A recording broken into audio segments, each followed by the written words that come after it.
Internal citations, citations.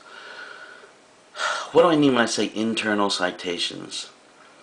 Um, the works cited page is a list of citations. It comes at the end of the essay. It's separate. It's like an appendix at the end. Internal citations are inside the main essay. And you need citations for every paragraph except maybe your introduction and conclusion.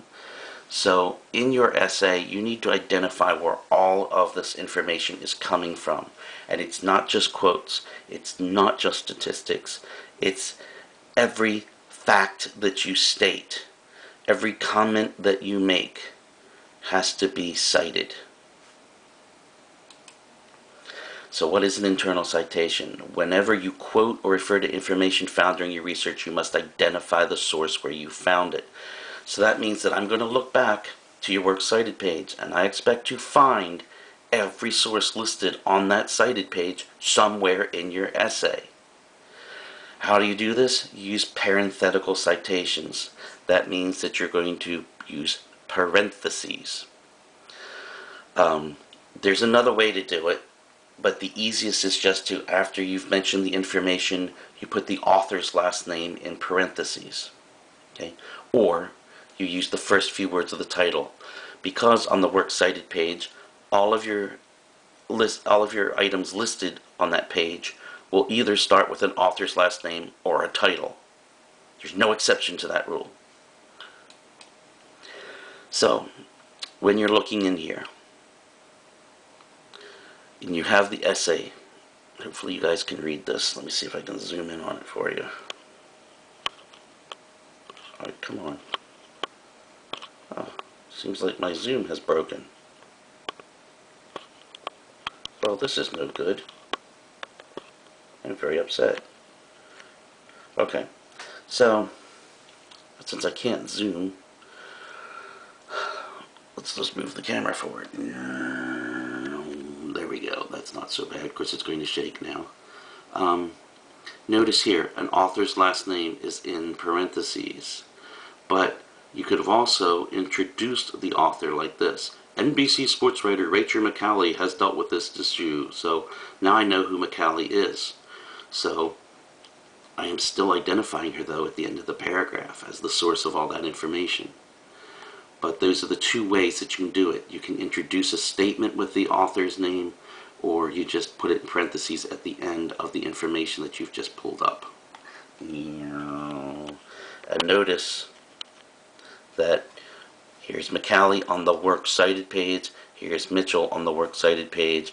Somewhere in this essay I'm eventually going to see Davies and Sweeney. Okay, this just says the same thing we just did, it's just shown a little bit larger so hopefully you can read it better. Boom, next page. Ding. Citations only require the first word or first few words from the works cited page entry. So if you notice over here on the works cited page example, we have an author, and then here we have a title, and then author, and again a title. So if I'm referring to this source, I don't have an author's last name, so what do? I use the first few words of that title, in this case the full thing, F. Scott Fitzgerald. But here, if it was this one down here, I could have just said T.J. Eckelberg. If you have sources by the same author, so you have multiple sources. In this particular case, the student was doing research about a lawsuit against a tobacco company, about how they were using advertising to try to lure teenagers in to smoke cigarettes. Well, there was a guy who was the absolute expert on this law case, and it was Stuart Elliott. He was there through the entire trial, reported all this stuff, wrote an entire book about it, wrote many articles about it. So really, you want to know about it, you can't avoid old Stuart Elliott. So there were multiple articles. This student decided to use 2 of them. Now, what happens when you refer to it? In this particular case, this information here came from this first article, Stuart Elliott's Uncle Sam is No Match for the Marlboro Man. So how does he refer to it here? Elliot, comma, Uncle Sam, dot, dot, dot. Don't have to give the full title, just enough that I know that it's the first one. If he was referring to the second one, it would have been Elliot Philip Morris, dot, dot, dot. Okay? Citing authors who have the same last name. So if two of your authors have the same last name, both have the name Miller, you just give their first initial then. Ray Miller, Arthur Miller. Okay? If you don't have an author, now I know I stated this once before, but I'm going over it again. If you don't have an author, you use the title. In this case, there's no author listed here. Global Road Warrior. This is actually an essay I wrote for my German class. Okay. Then I wrote Global Warrior. Notice also, if you're dealing with a very large source, if you're reading, if you actually have the magazine in your hand, you have a book in your hand, and you know the page numbers, you are supposed to include the page numbers. Now the problem with this is when you look at things online, you don't get page numbers. So we're not going to go crazy about that. Notice here's one that's got the author's last name and look, page number. Again, if you're reading something online, they don't give the page number, so it's very hard for you to figure that out. You just don't bother. Okay, when you have quotes and you have specific statistics, they need an immediate citation. You need to immediately tell me where that quote came from, where these statistics came from. This student failed to do that. About 15 million American adults have this disorder. 15 million, that's a specific statistic. Who gave us that information?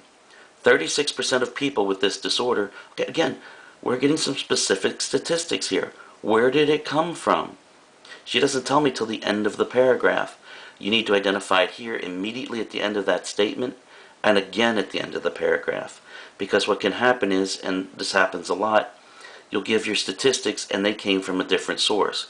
These statistics came from Miller, but the rest of this information in this paragraph actually came from WebMD. So you need to be very clear. So that's why a quote and statistics are immediately followed by their source. Even if this is still all WebMD, you'd say 15 million Americans have this disorder, WebMD. 36% of people with this, they seek help, WebMD. And then we get all the way to the end, WebMD again. You can't overstate it. You can understate it, and understating it will cost you points. Many times you only have one source per paragraph, but sometimes you have multiple sources in a paragraph. So if you only have one source in a paragraph, I expect to see that citation at the end. But sometimes, like in this particular essay a student wrote about superheroes, take note, those of you who are doing Batman, he gave this information that came from Benton. Then he pulled information from a different source. That came from a guy named Wright. Then the next paragraph also came from Wright. You can't sit there and say, well, this entire paragraph came from Wright, and this entire paragraph came from Wright, so I'm just going to put Wright here. End of every paragraph you have to identify it, even if the first 4 paragraphs in a row all come from the same source. You're going to write that author's name 4 times in a row. Remember that you are presenting the results of your research. So while you're telling us what you learned, it's still not your original thinking. You are repeating the work of other people. You're telling me what you found in your research. So where did you find it? Where did this information come from? So it's not considered a research essay if you don't identify the information you found. Please, please go over this a couple times when you're writing this. Make sure you fully understand it. People lose a lot of points by not citing their information correctly.